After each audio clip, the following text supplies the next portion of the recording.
So this isn't the typical video that I do on this channel, but it is my secondary channel, so I kind of like to loop in all of my interests and things that I find interesting, and if I feel like other people might find them interesting, I like to share that info. So anyway, got a new TV. It is the TCL 65R617, same as the R615, I believe, but the 617 has a better remote.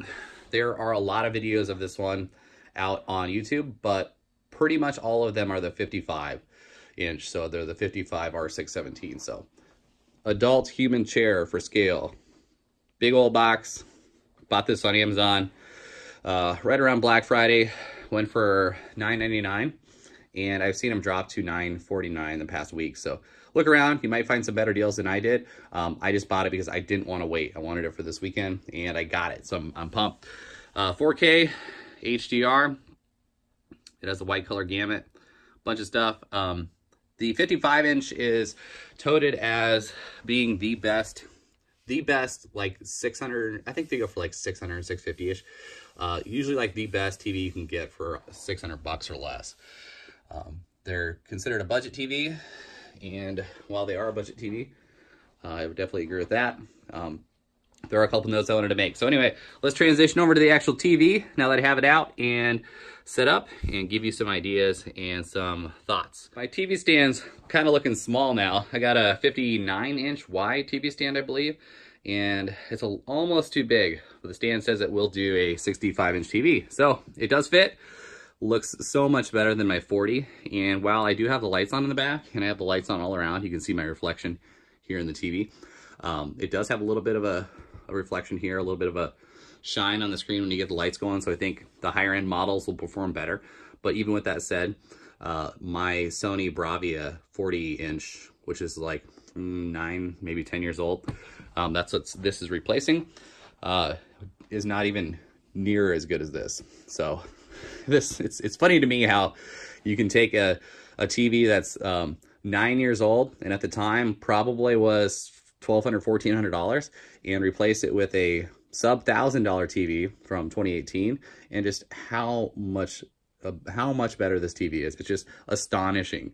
And this thing costs less than the TV that I paid back in 2009-ish. So I'm gonna run over here and dim the lights so you guys can get an idea of how it looks. Here we go.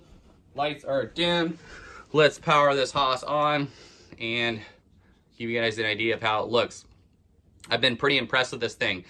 It's awesome. I will say this though, living in a Midwest state and it being winter now, this thing did show up and it was pretty cold out. The guy who delivered it even said, you know, you should probably wait like you know, 12 to 24 hours before you turn it on. That seemed excessive to me, and I did my own research to kind of determine what I wanted to do there.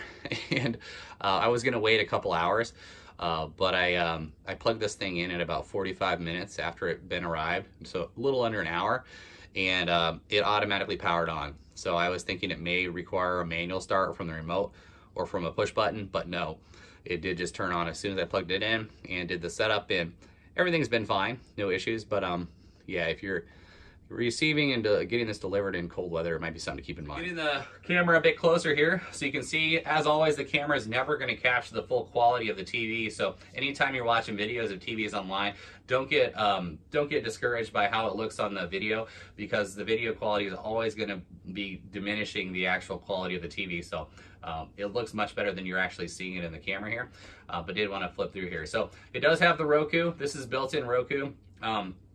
This is from the TV, not from my Apple TV, which I also have hooked up here. But it's nice. I did notice that for some reason, I don't know why, running wireless, this TV didn't do as well on Netflix as my Apple TV. I don't know if the Apple TV is a bit older. Maybe it wasn't trying to do the 4K, I'm not sure, but the Apple TV was fine.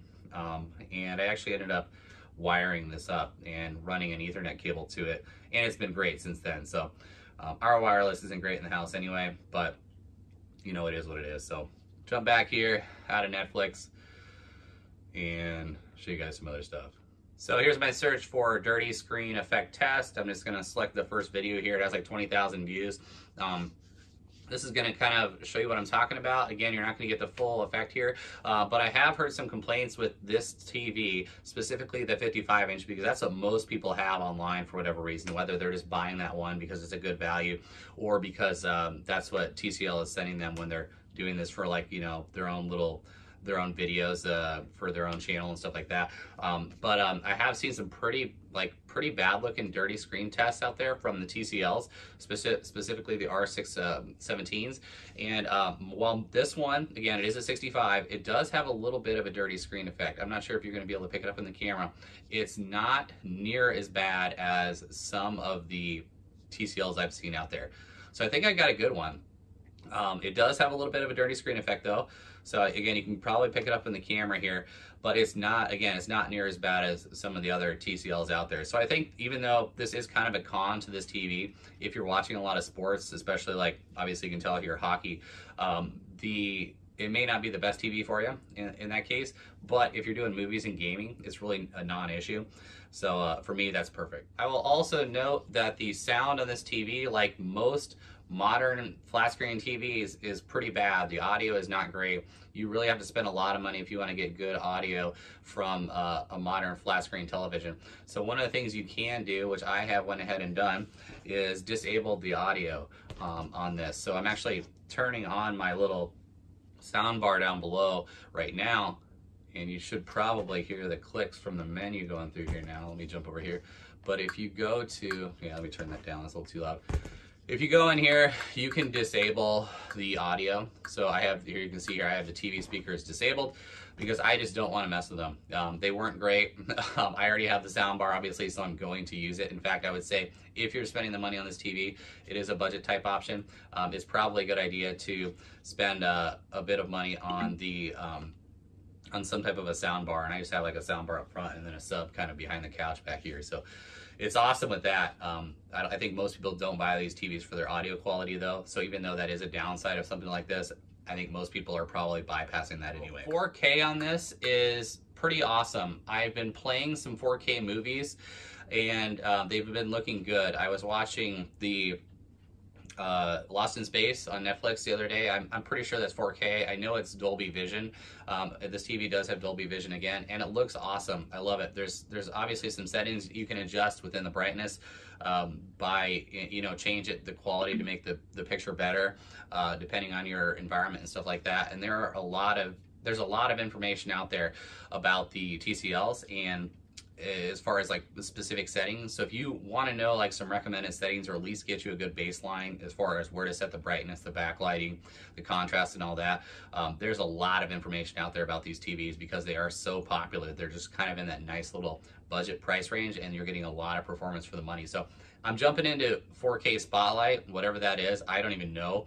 I'm just kind of, let me see here. I'm just kind of flipping through here to even see what we have. Apparently this is 4K stuff. Again, I am running an Ethernet cable, so playing this shouldn't be a problem. Netflix pulled, what was it, 18 megabits download last night, which is pretty low for us. Usually I'm around like 50 megabits a download a year during the day. So let's select this one. Open via YouTube. Okay, I guess we're opening it via YouTube. So it's gonna switch over. We're just gonna see how this looks. For me anyway, I can give you an idea of what it looks like for me. So let me turn the lights up in the back.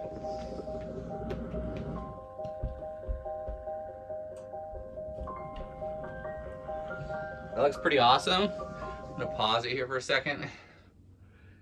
I think I can play this. I'm not gonna play the whole video, but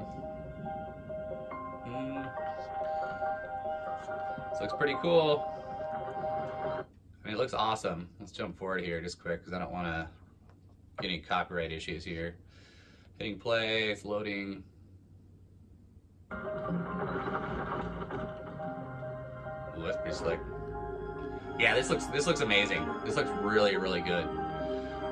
My settings right now are, I'm gonna pause it here. Go to my settings quick. I'm on darker because I am in a dark room. Most people I see running this at the highest brightness. As you can tell, there is darker, that's the darkest. And then here's brighter, that's the brightest. And then we're on picture mode, movie, normal, sports. vivid. I usually run it on normal or movie. In this case, I'm on movie. Kind of kills some of the brightness a bit and kind of changes the color of hair, which I like. Picture size auto. If I go to advanced picture settings, I want to see if this thing's going to even offer an HDR. I don't think it offers the HDR setting until you get into like your HDMI 2.0s and stuff like that. So I usually leave the contrast on high. So that's about right. These are my settings right now. I got the backlight turned down, brightness down a bit, contrast is turned up a bit, sharpness I turned down, and everything else I pretty much left the same. Color temps on warm. Cool is kind of, I don't know, it's kind of personal preference. I like the warm. And then backing out of here again, so you guys can see it. Anyway, that's how she looks. Let's jump forward here again. Hitting play.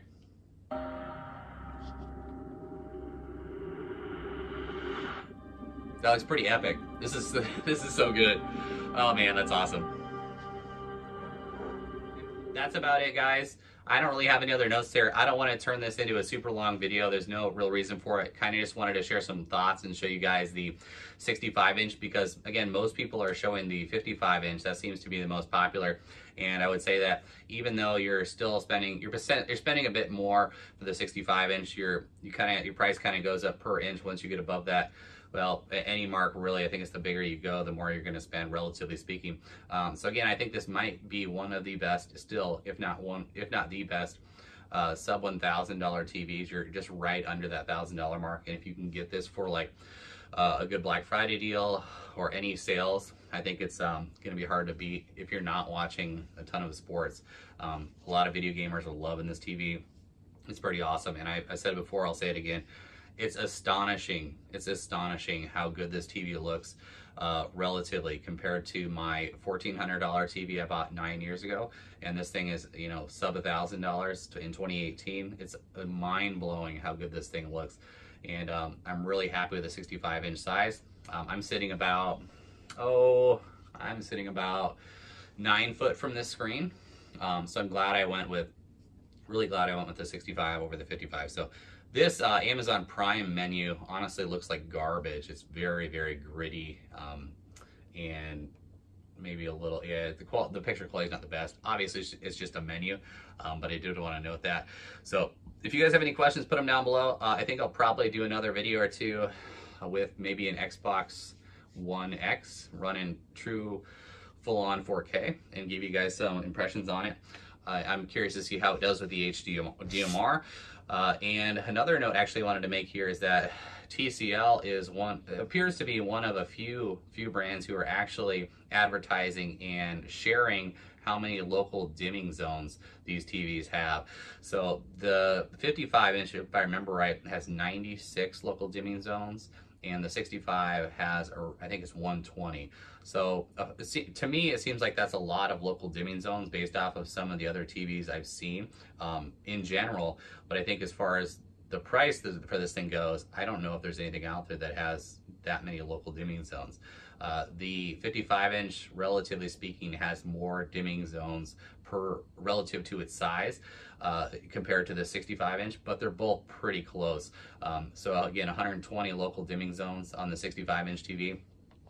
Seems pretty awesome. So I'm not getting any of that blotchy effect from watching movies in the past 24 hours or so, where you have, like, you know, these weird areas where you see that they're lit up and they're not in other areas, or weird contrast or blacks and stuff like that. So love it. It's awesome so far. As you can see, there is a bit of glare there on the top of the TV when it goes to that black. Let's see if I can't hit home again. Nope, just takes me here. So there's a little bit of a glare. If you were using this in a bright room, there may be an issue, but for me, it's not really a concern considering the relative amount of light we get down here in our basement.